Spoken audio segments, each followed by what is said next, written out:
Gopijana Vallabha Girivaradhari.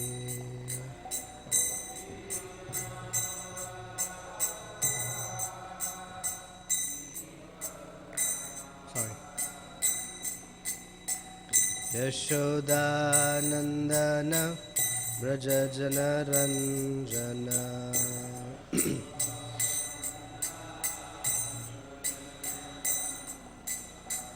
Yamuna Tiravanachari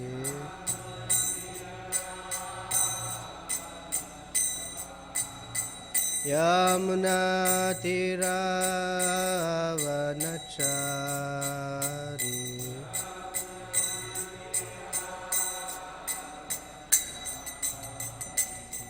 Jai Radha Madhava Kunja Vihari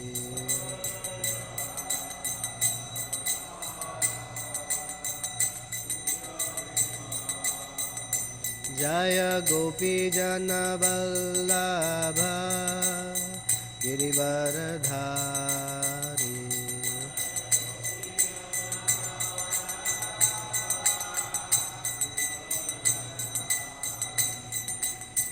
Yashodanandana Braja Janaranjana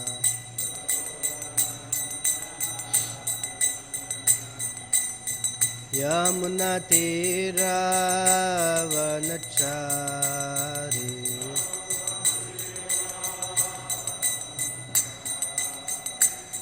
Jai Radha Madhava Kunja Vihari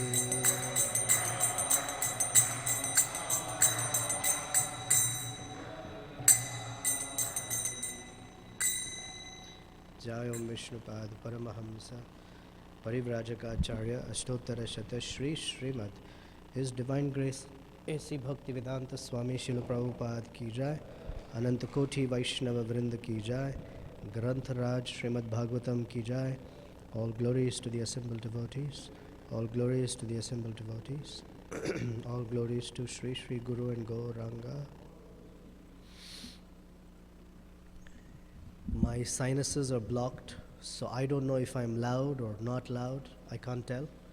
Is this okay? All right. Om Namo Bhagavate Vasudevaya.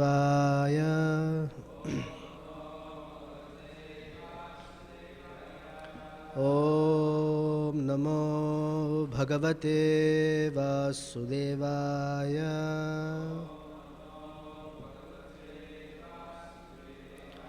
Om Namo Bhagavate Vasudevaya.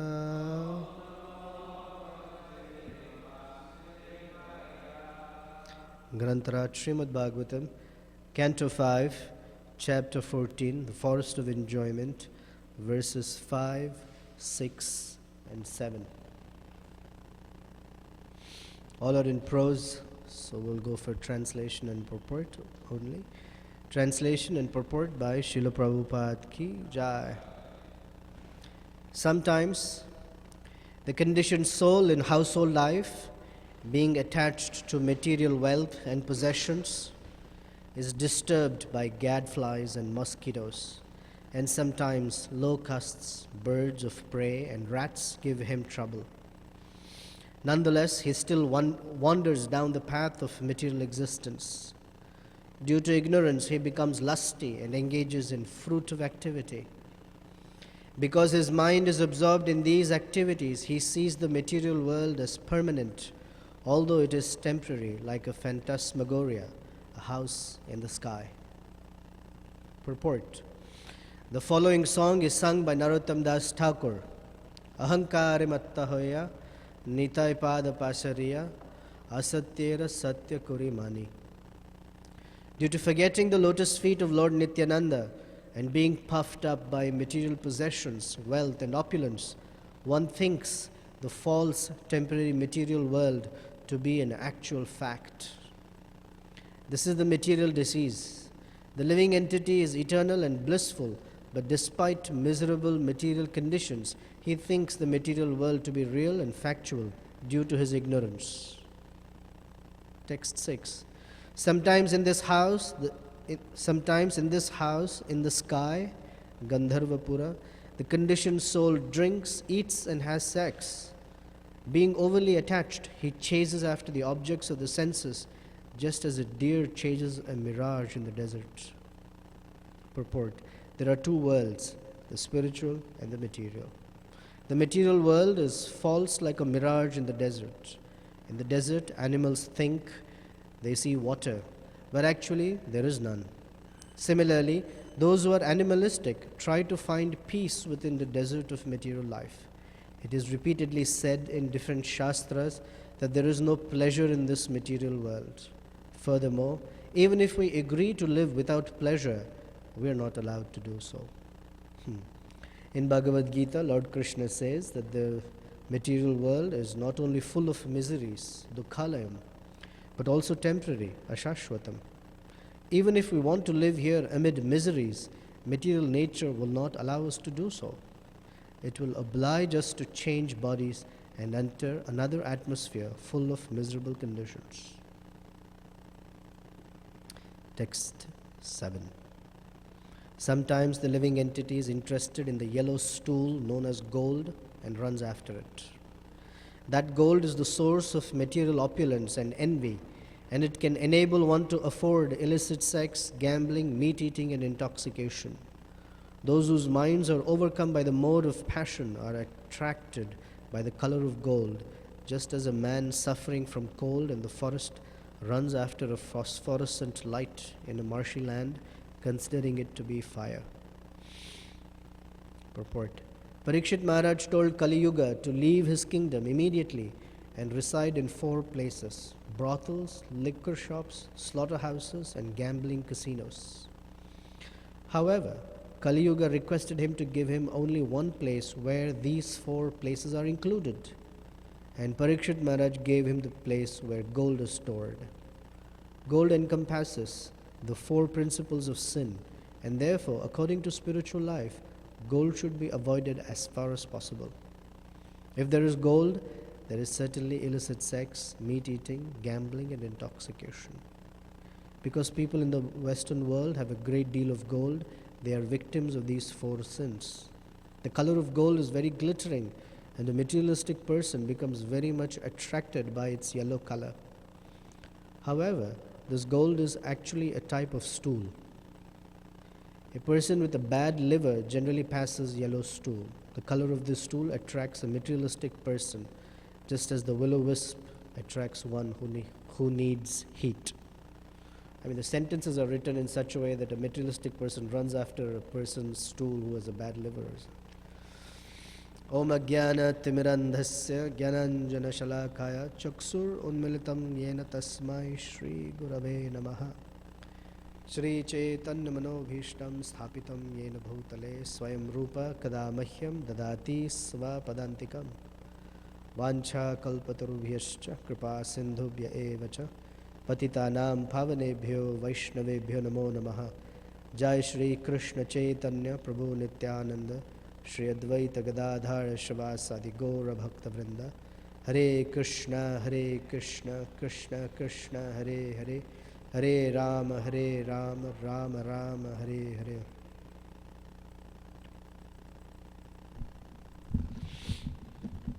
In the early 70s, when Srila Prabhupada was in Bombay,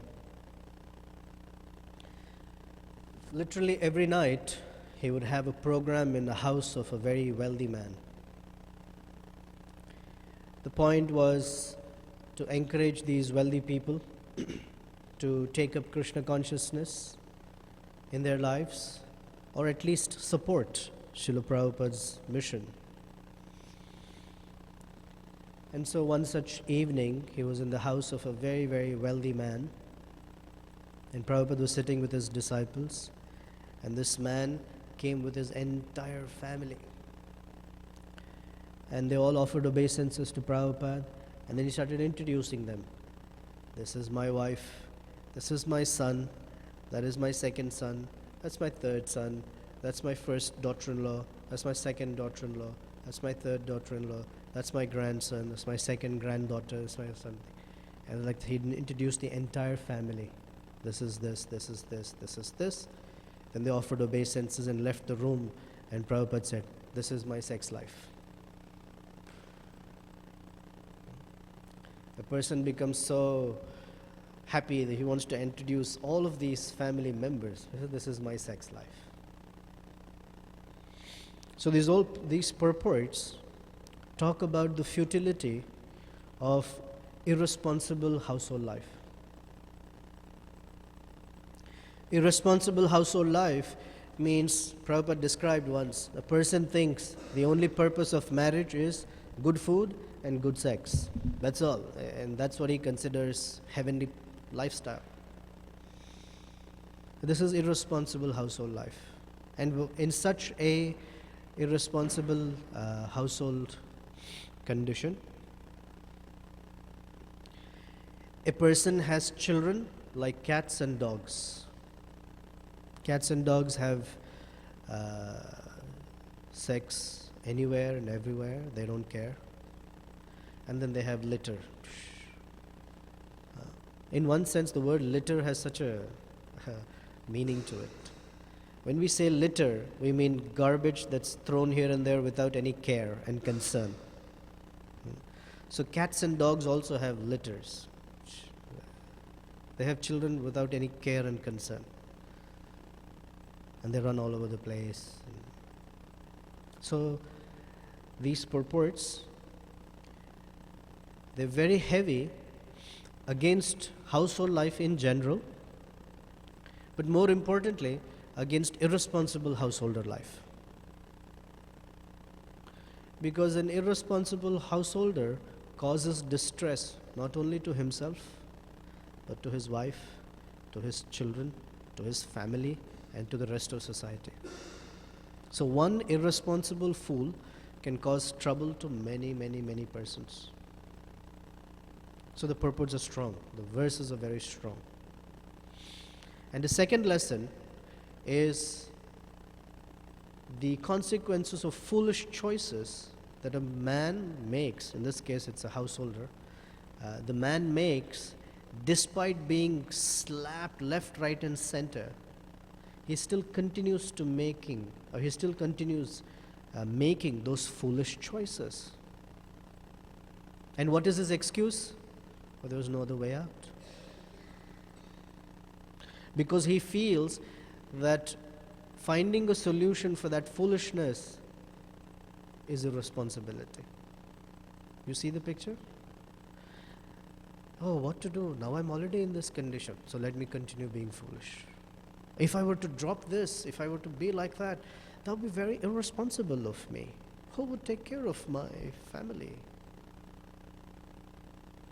Of course, in the previous purport,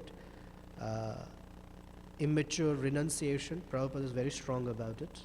Some ISKCON sannyasis, they fall down and go back to their family life, even at the cost of ill repute and all their good fame going to waste. That was yesterday's purport, right? So, once irresponsible does not mean always irresponsible. So if a householder comes to understand by reading these purports that, hey, something is wrong, it doesn't mean that you continue doing that. It doesn't mean that you drop everything. It means you become responsible. You change the way you live in this material world.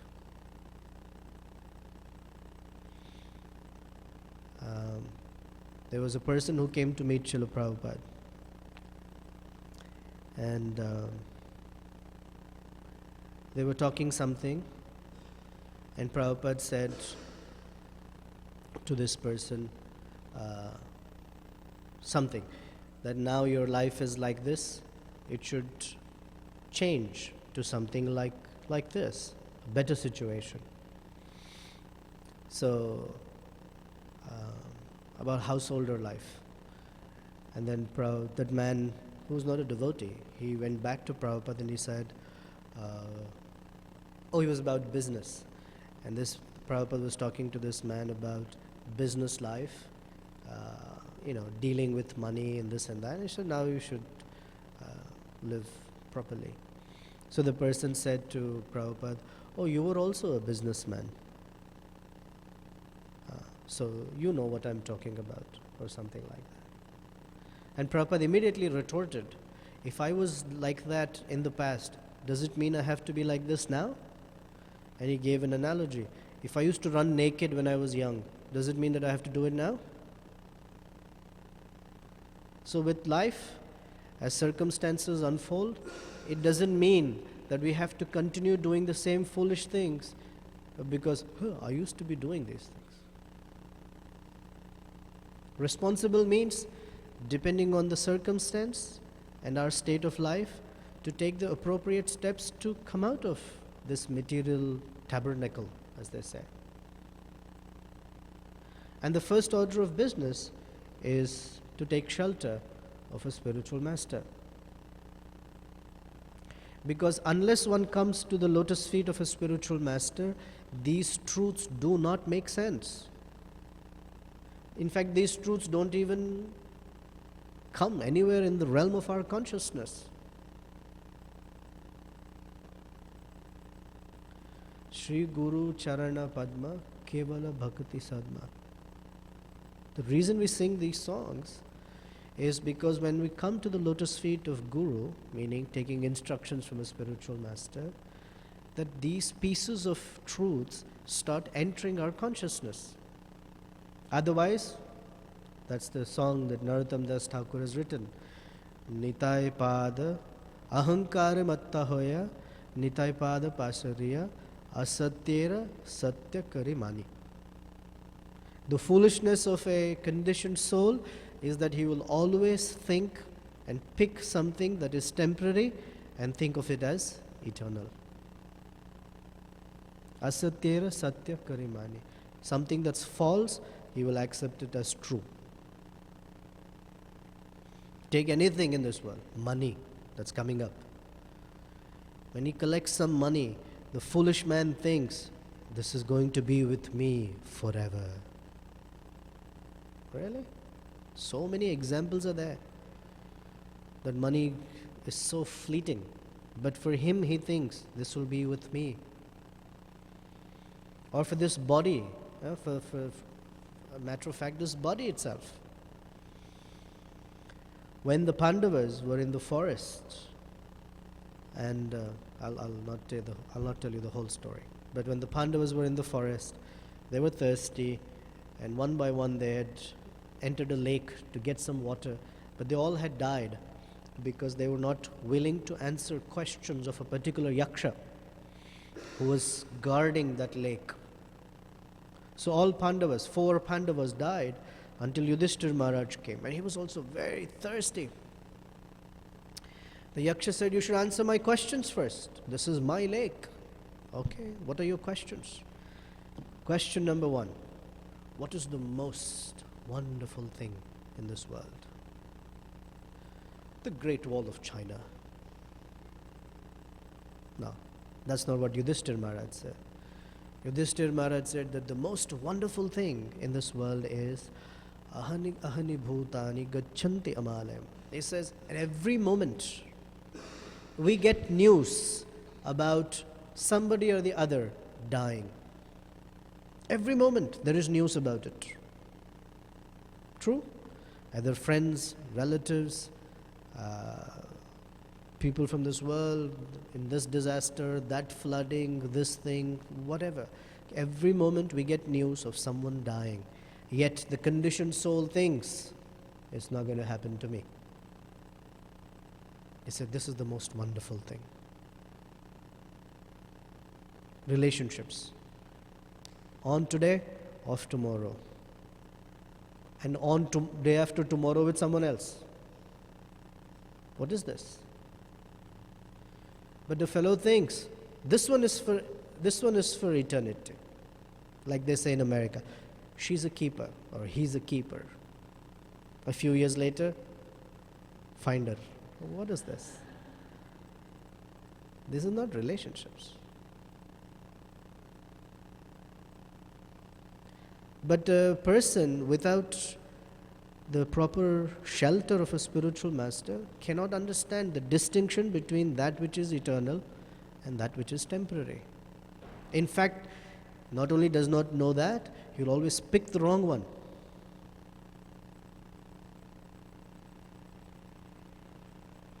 And the picking the wrong one is, what does he pick? He picks the temporary material world. When the Srimad Bhagavatam came out in the beginning, the cover of Bhagavatam was this beautiful spiritual sky.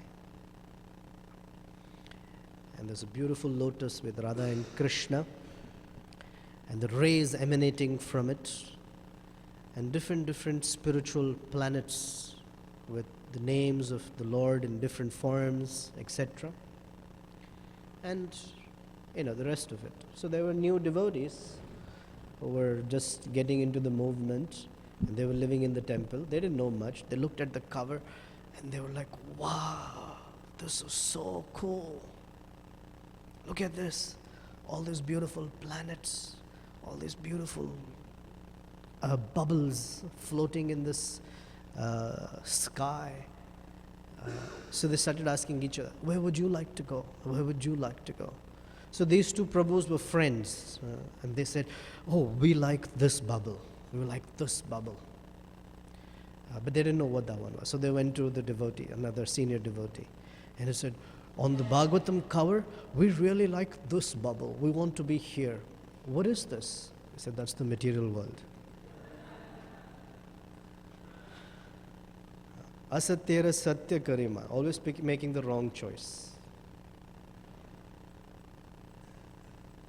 This is the foolishness of a conditioned living entity. Always makes the wrong choice. So the first order of business for a guru is to help the disciple make the right choices. Always trains in making the right choices. And to make the right choice, we need intelligence. Because that's a function of intelligence, right? And without intelligence, how to function? And intelligence comes from Guru, Sadhu and Shastra. Of course, Krishna gives, but on the basis of Guru, Sadhu and Shastra. I'm narrating Prabhupada's stories because for the past 1 week, I've been horizontal. I couldn't read, I couldn't do anything. So the whole day I was hearing Prabhupada pastimes. So I'm sharing with you. Shrutakirti Prabhu had the service of massaging Srila Prabhupada every day. And in winter time, they would get summertime, they would get expensive sandalwood oil and massage Prabhupada with that so the bodies felt cooling. But it's expensive. So every time these young devotees, they would open the top of the bottle and they would keep it aside and they would massage Prabhupada. And Prabhupada would always say, shut the lid, put the cap back on, because you guys doing something, you will topple, you'll spill the oil, it's expensive. So Shrutakirti Prabhu was standing in front of Prabhupada, he took the sandalwood oil, he kept the bottle there without the cap on it, and Prabhupada said, put the cap on. He said, yes, Prabhupada. And he went ahead massaging Prabhupada, went around Prabhupada, and he was so engrossed in massaging Prabhupada that when he came around this side, he kicked it. And the oil spilled. Prabhupada said, I told you, you have absolutely no brains. You'll become intelligent when you're 80 years old. And Shrutakirti Prabhu was feeling because there was heavy chastisement. So he went away, somehow salvaged whatever oil. And he came back to Prabhupada a few minutes later. And he said, Srila Prabhupada, I want to thank you very much. And Prabhupada said, why?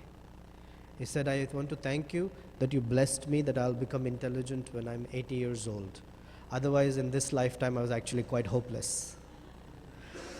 And Prabhupada burst out laughing at his innocence. So without proper intelligence, we'll make the wrong choices. And so Guru Mukha Padma Vakya Chittete karya aikya. This is the disciples' responsibility. That make the words of the spiritual master one with one's consciousness. Why? Then no wrong choices. Arna kare mana asha. Because when you have other desires, we will make the wrong choice. So the disciple's responsibility is to progressively make his or her desires one with the desires of the Guru. Then we will not make wrong choice. We never hear of Prabhupada making a wrong choice. Even when things seemed seemingly wrong, they were right. We heard that story during Vyasa Puja, right? Prabhupada was traveling in a car in Florida, and they were behind a truck. And the truck in the back said, Tropicana, orange juice. And they were driving, and Prabhupada said, what is this? Oh, Srila Prabhupada, this is orange juice, oranges. And Prabhupada said, no, pomegranate. No, Srila Prabhupada, orange juice. It says oranges. Tropicana, oranges. Prabhupada said, no, pomegranate. So then a few minutes later, they passed by this truck, and only the last layer of crates were oranges. The rest of the truck was full of pomegranates. And Prabhupada turned to the devotee and said, pomegranates. How did he know? Like that. So what seems like, and for us, what seems right is quite usually wrong. Because what seems right is on the basis of the direct sense perception. Therefore, the Shastras often give this whole example of rope and snake. Oh, it's a rope. Okay, pick it up. Oh, it's a snake. Okay, drop it. Oh, it's a rope. Pick it. Guru, make up your mind. Is it a rope or a snake? It depends on the projection. So for somebody, he may say, get married. For somebody, he say, it's very dangerous. Don't do such a foolish thing. It's like, what? Lord Chaitanya met three brothers, two brothers and one nephew. And simultaneously in the same room, gave them three completely contradictory instructions. He told Raghunandan, you just take care of deities. Deity worship is for you. Because when Raghunandan offered laddus, the deity Gopinath actually came out and took laddu and ate it. He was a 5-year-old boy. His father, Narahari, Lord Chaitanya told him, you should earn lot of material wealth along with spiritual wealth. Go for the money. And to Narahari's brother, Lord Chaitanya told him, householder life is not for you. Just leave everything, travel like a sannyasi.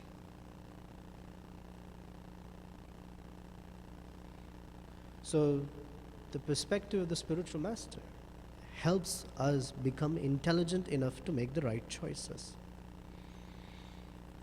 So, due to forgetting the lotus feet of Lord Nityananda and being puffed up by material possessions, wealth and opulence, one thinks the false temporary material world to be an actual fact. And so then he makes these choices, these wrong choices of matter versus spirit. And when he makes these choices, because he is choosing everything material, the material principles act on him. Birth, old age, disease and death, suffering due to the body and mind, suffering due to someone else's body and mind, higher order suffering. And as if that were not enough, if he becomes, this is too much, I cannot tolerate this anymore. He has to change his body, get another body, and get the same misery again and again and again. So this Dukkhalayam Ashashvatam is a very dangerous combination. I'll tell you why. And this is my realization of it. Dukkhalayam means this is a house of misery.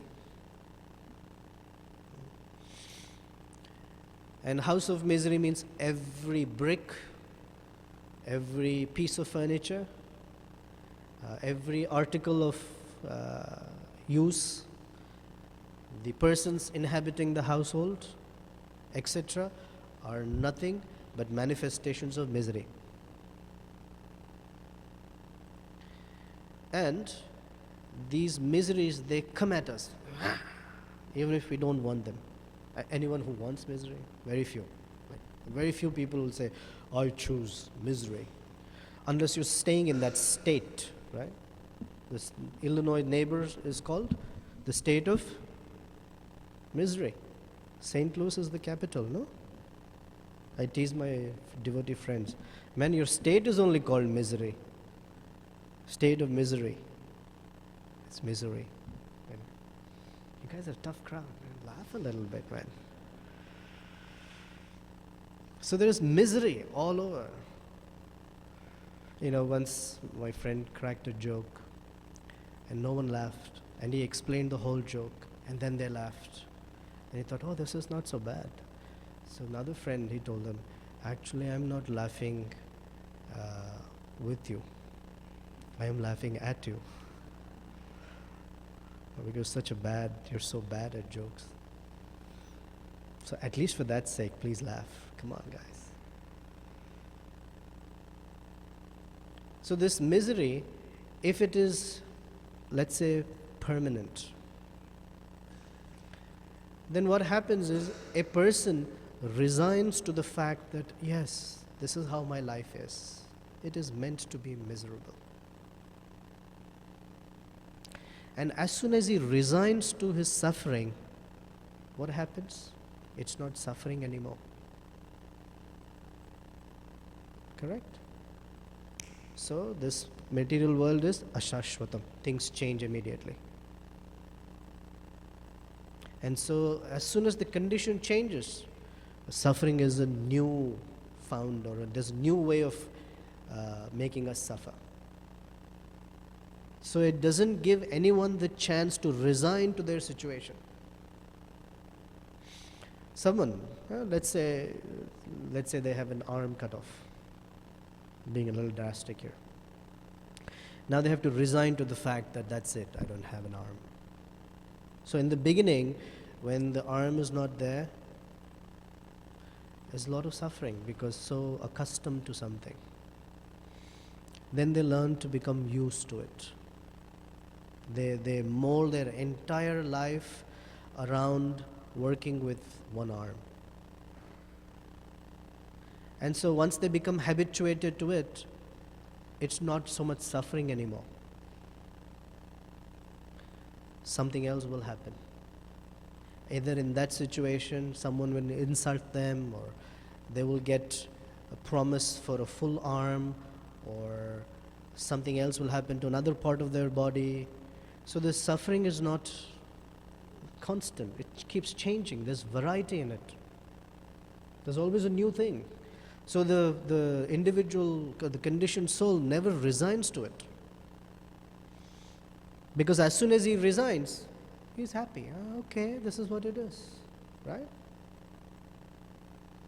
Material energy never gives a chance.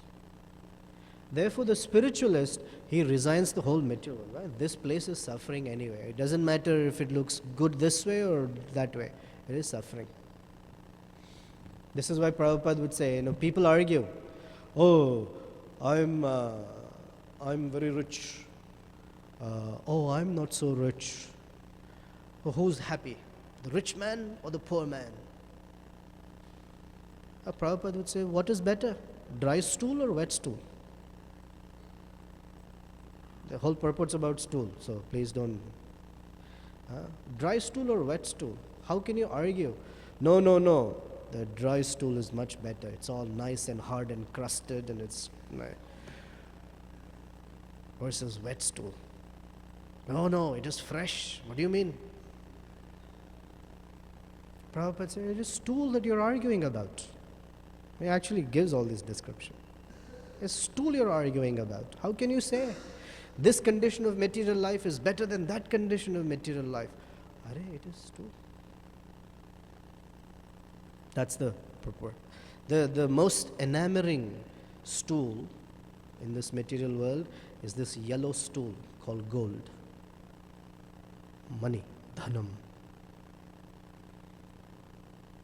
And one works very, very, very hard for it. In fact, it is called pavarga, right? We hear the word many times in many, many shlokas. Apavarga, apavarga, right? Apavarga means liberated condition. So pavarga means condition of being bound into the material realm. In Sanskrit language, pavarga means those set of consonants, the 5 consonants called pa, pha, ba, bha, ma. These are called the pavargas. Okay. So Sanskrit language, there's a budding scholar there. Sanskrit language is sets of consonants called the ka varga, ka, kha, ga, gha, na. The ta varga, ta, tha, da, da, na. Like all these consonants. So there's a pa varga, pa, pha, ba, bha, ma. And Prabhupada describes that these 5, they show us what a material condition of life looks like. The pa means parishrama. Parishrama means work hard like an ass. Why does a person work hard like an ass? Because he enjoys it? No. What's the carrot? Money. There is no person in this world working for no other reason than money. Even if it is for fame, no one can work for fame only. At the end of that fame is money. Right? So he works very hard. And by working hard, a beast of labor, it foams in the mouth. It's called pena. That's pa. Because all you get out of hard work is foaming in the mouth. Then there is ba. And Prabhupada describes ba stands for bandhana, attachment to the fruits of that labor that he has worked very hard for. Even a pauper is proud of his penny. Even if it is something very, very insignificant, people will fight for it because they have this bandhana, means the sense of proprietorship. This is mine. There were some beggars on the street and they were selling firewood, little pieces of wood. And so one guy was sitting next to another guy and something happened and their 2 piles got mixed a little bit. And the fight broke out between the 2 as to who owns how many sticks. Have no value, come from a tree. But the sense of mine is so strong because they worked hard for it. And bandhana transforms into bhaya, fear. The fear that all that I worked so hard for should not be taken away by somebody. But who takes it away? In this purports, it's the blood-sucking witch called the wife. Or the children, or the plunderers of all the wealth. Not that irresponsible householders' wives are blood-sucking witches. But the point is that he works very hard and all taken away, spent. There was this cartoon. Chandramouli Maharaj sent me this cartoon once. There's a family sitting on a couch. Father, mother, 2 children. And the son has and over each person's head there is a bubble in which they're saying something. So the girl has in her hand and she's thinking, iPhone. The son, iPad. The wife, iPod. And the husband, I paid. He paid for all of these things. You got it? So this is where what happens. That bhaya, the fear that they will spend it away. It'll all go away. It'll all go away. I worked so hard. It'll go away. And finally, mrityu. It doesn't matter how much he has collected, aggrandized, kept it closely, put it in lockers with many passwords, and hidden it in different places. Mrityu. Death takes not everything away, takes him away. He has to leave everything behind. Death is very, very interesting phenomena. A person will hide all his belongings very, very carefully, and death takes him away. This is the trick of material energy. A person thinks, I have to safely keep all these things, but he doesn't take care of himself. So such a person is called Atmaha in Ishopanishad.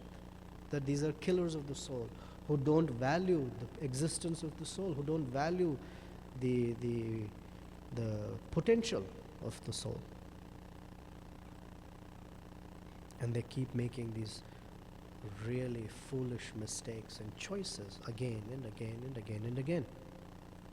So what is the bane of collecting, hoarding money?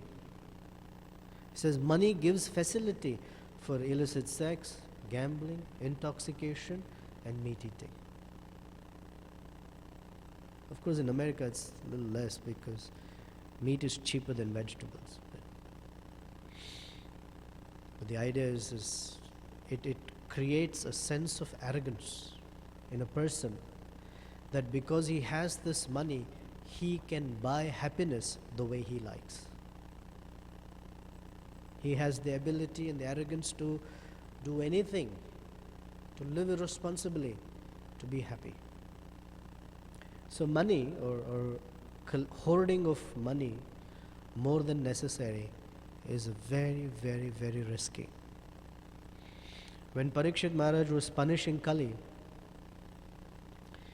he said, oh my dear king, he surrendered to Parikshit Maharaj. That's why Parikshit Maharaj did not kill Kali. He said, you surrendered to me, so I let you go. Where should I go? Well, you can live in my kingdom wherever these 4 bad practices are going on. He said, my dear King Parikshit, there isn't a place like that in your kingdom, because you're very pure. Okay? Wherever there will be excessive hoarding of gold, because when you have excess gold, all these things will proliferate. You may stay there. He said, thank you very much. And slowly, he has taken away the entire world. When Parikshit Maharaj was there, Kali didn't have a place to stay. Zoom, zoom, zoom, 5,000 years, there's no place for pure devotees to stay. Kali has grabbed a strong hold of every nook and corner of the world. Why? Because people are like that. These practices go on like anything. I mean, there's no need to get into what the varieties of meat eating, the varieties of intoxication, the varieties of gambling, the varieties of illicit sex. No need to get into it. I mean, just speaking about it is good enough in this much. And money. Everything operates on the basis of money. Of course, in the olden time, there was some value for wealth, because wealth was actually understood in terms of how much gold the person had. Nowadays, nobody cares for wealth in terms of gold, because people cannot afford gold. They don't even buy gold. For them, it's all numbers in their online account. They're only numbers. Actually, no one has that wealth.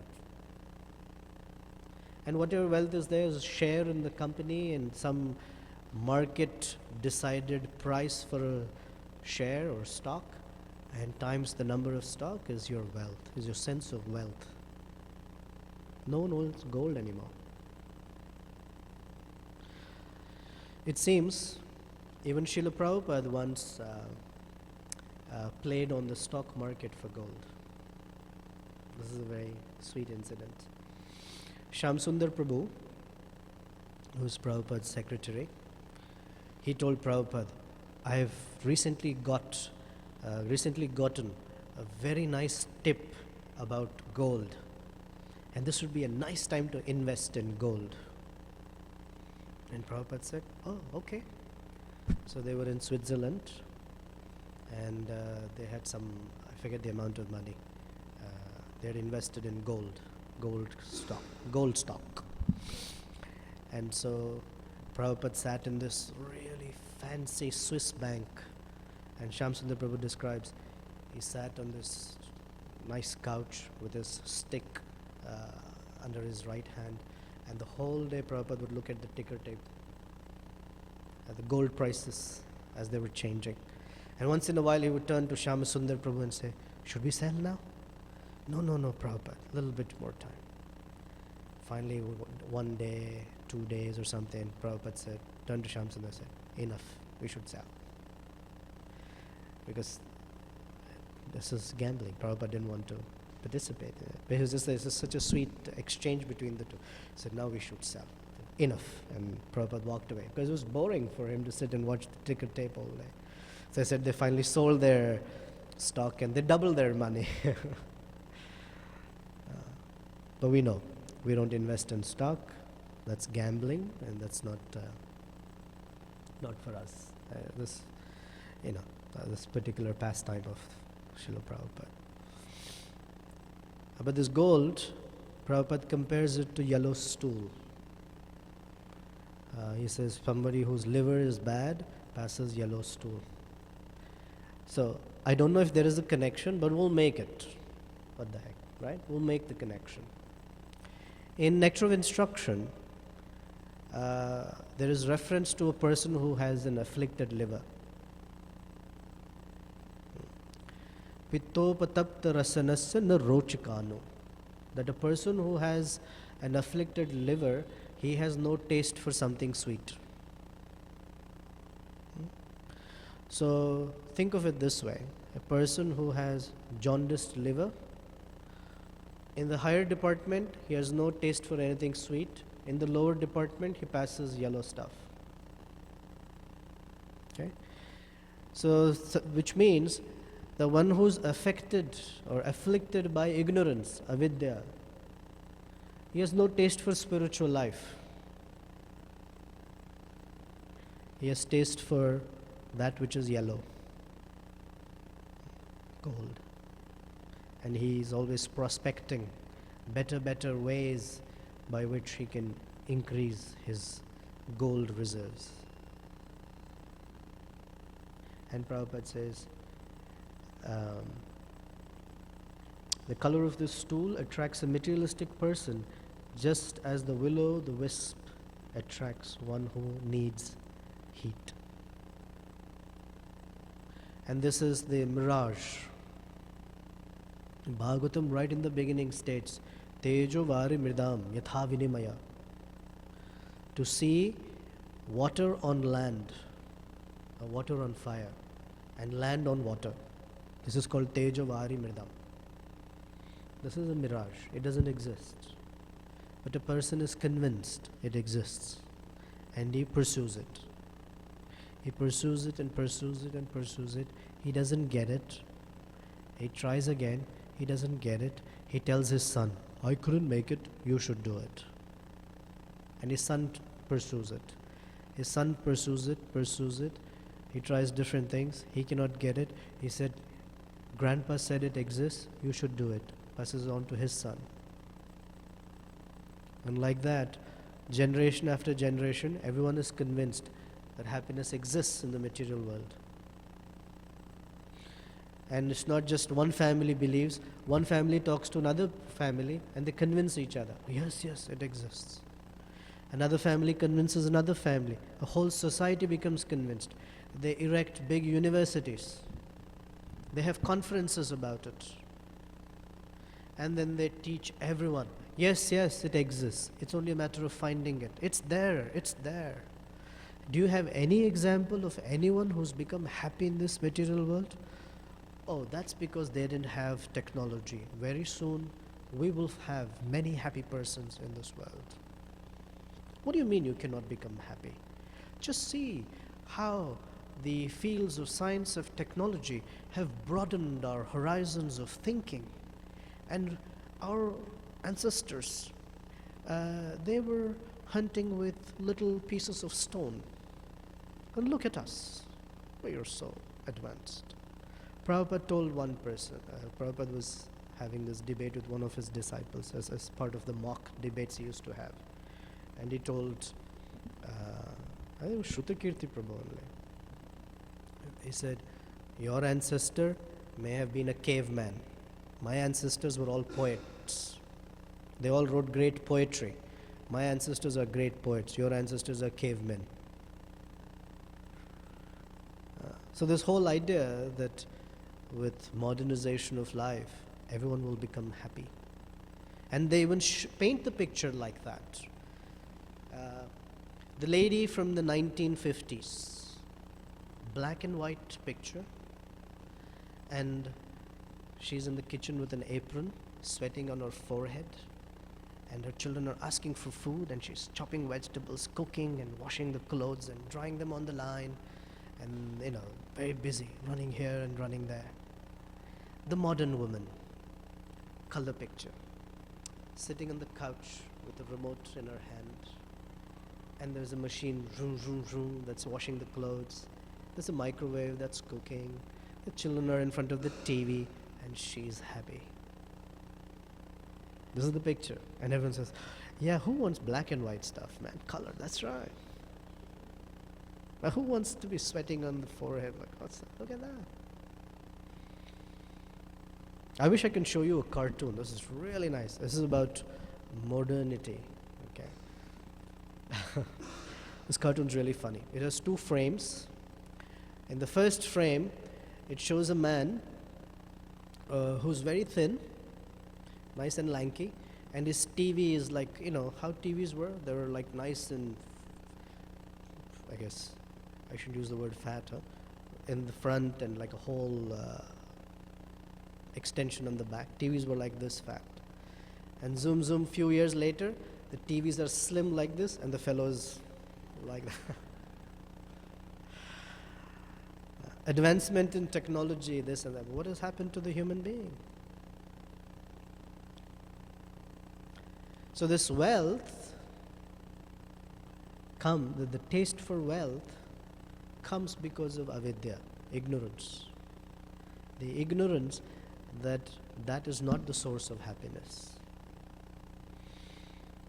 And choosing transcendental life is the source of happiness. But how to know? Without the presence of Guru and Sadhu.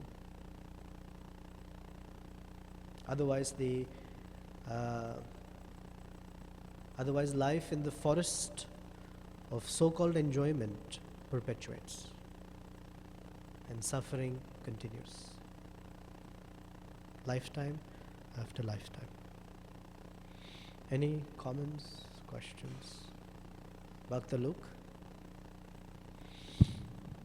Hare Krishna, Prabhu. Hare Krishna. Thank you very much. I wanted to share, if I may, one very short pastime from the life of Srila Jagannath Das Babaji. Yeah. Oh, thank you. I was remembering it this morning. You're familiar with this one. Yes. Thank you. This morning when I heard about the gold one, I wanted to share. Is that the one? I'm thinking of maybe it's another one, but he got 1 rupee donation. Yes. So his servant Bihari was carrying him in the basket as usual. Exactly. Thank you. And they got 1 rupee donation from a very wealthy man. So then they carried on in their trek, walking a few miles. And then Jagannath Das Babaji suddenly told his servant Bihari, turn around, we have to go back. We have to go back to return this rupee to this gentleman.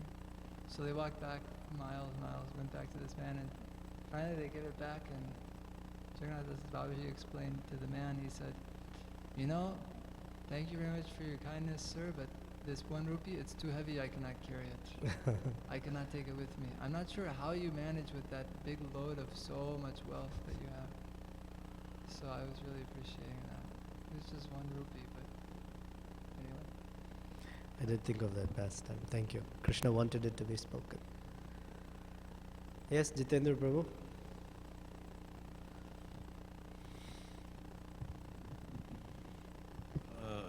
I think I read in Prabhupada's book, he said due to the feverish mentality, so much material activity going on, people snap at one another in an instant, you know. They say in a heartbeat, you know. And then I was thinking also, he said they were not peaceful in the past, they're not peaceful in the present, and they will not be peaceful in the future. What all will people not do for the sake of money? Anything.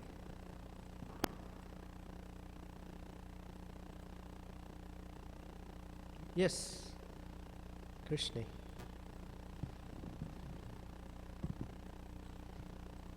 Hare Krishna. Hare Krishna. You were saying, you were quoting, I think, Haridas Thakur, Asat Tir Sat, about, or not, sorry, not Haridas Thakur, Yudhishthira Maharaj. And you remember you were telling the story about the Pandavas going to the forest? Yes, the most wonderful thing. Yes, and you know, I think for some reason it was a little bewildering for me because I was thinking, oh, I'm always trying to remember that, you know, I'm spirit soul, Satchidananda, and then the story was kind of like, you know, everybody thinks they're going to live forever and they don't realize they're about to die. Yeah. And so I was trying to, maybe you can speak a little bit more of how to reconcile these two ideas. I know they're different, but Sure, they are very different. A spiritualist understands that he or she, as the soul, there is no death to them. A materialist thinks that their material situation will continue into eternity. That's the difference. That's the foolishness. That they think that, this is so nice. Wife, children, single family house. Wow, beautiful. This should continue forever.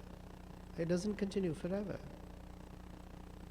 They hear everywhere, people are dying, I was speaking to my father, today is what, Thursday, Friday? Tuesday or Wednesday. And he was telling me, some of our friends, my father's friends, picture perfect family, husband, wife, a boy and a girl, children, nicely balanced, educated. He's done very well for himself, has many properties, has a lot of money in the bank. Son is all right, he didn't do so well in his life, but money was there. Daughter was nicely married. She has 2 beautiful children, so they're already grandparents. And one afternoon, the son walks down from his bedroom, comes down to the living room, and is talking to his family. And in the middle of his speech, he drops dead. Just like that, drops dead. And this is such a shock for the family, naturally. And the mother suddenly has something happening in her heart because she had gone through angioplasty.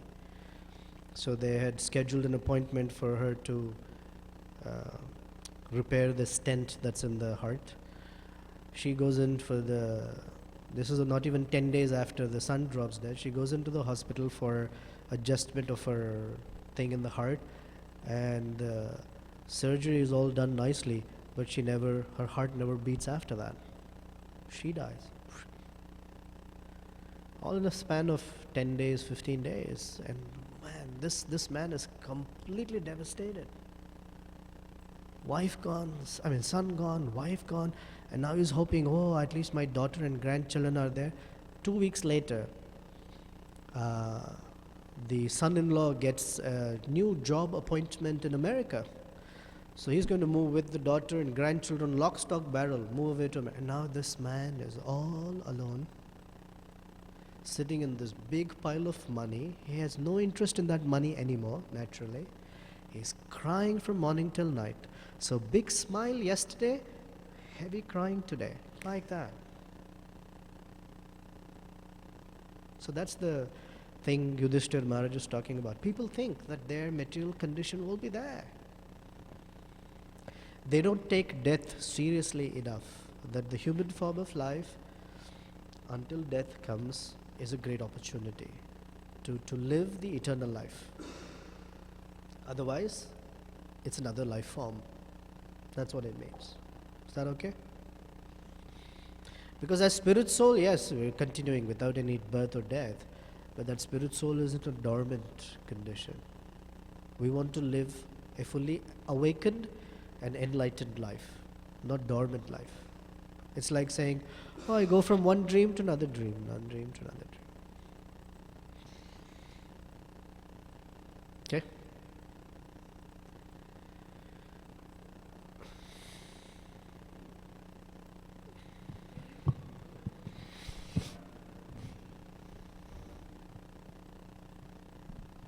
How to convince people that finding a solution is not irresponsible. Particularly students, they are not, they doesn't hear anything when you say that there is a solution, and that's not irresponsibility.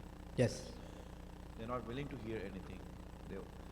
And it's very difficult to see the students running from one class to another class and seeing them. They don't know what they're doing, and when we're trying to approach and stop them, Prabhu, sir, what you're doing is totally wrong. They're not willing to hear it all. This thing. They might take a book, but they're not willing to hear the philosophy. What to do? No, that to find the solution of running like a cows and ships from one class to other class is not a solution. There is something more than this. So usually there are 4 statements.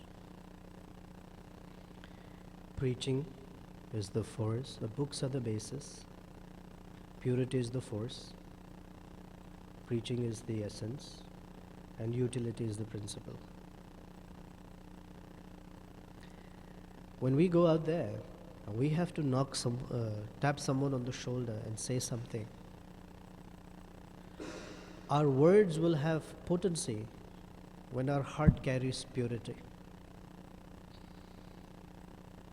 To the degree we are carrying that purity, to that degree there will be an effect. It's not that it always has to happen, but the purity carries a potency.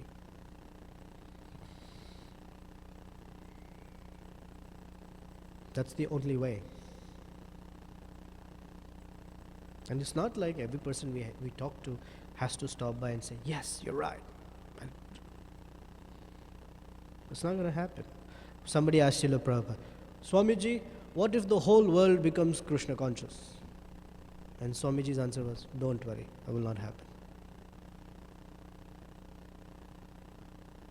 Hey, the mode of ignorance, the mode of passion have to have some job to do, right? They can't sit jobless. True? Okay. So for us, we don't resign to, the mode of passion is busy. We carry purity in our heart. Or we cultivate purity so that they have something to see. So 2 things. One is purity in what we say and purity in how we live. Because if we don't have purity in how we live and we just say, they'll look at us and say, oh, and I should live like you? No, thank you. So they have to see an alternative. Why do so many spiritual organizations fail, so-called spiritual organizations fail? Because there's no example. Where's the example? You ask someone, can you show me a true Christian, example of a true Christian? Is there one? There isn't. Because the first thing is Prabhupada saying, thou shalt not kill. Are you eating meat? Yes. Oh, how are you a Christian? Krishna consciousness is compelling because there are examples.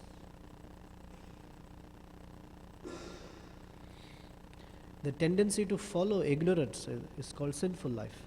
It's so strong. Shamsundar Prabhu is narrating, and I'll end with this.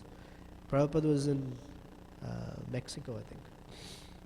And he came into this room, and there was a crucifix on the wall with a figure of Jesus on it, crucified, and his head down. Prabhupada looked at it and started crying. He started crying. He asked Shamsundar, please take this away.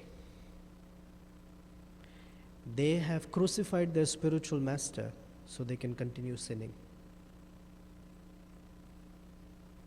It was very painful for him.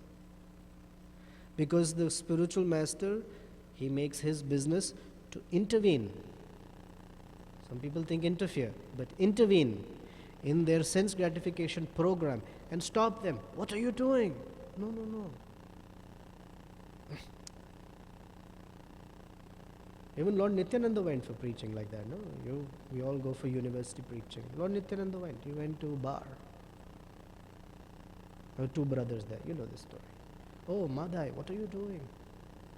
Please, please, don't do it. Knocked him on the head. But that's what it takes.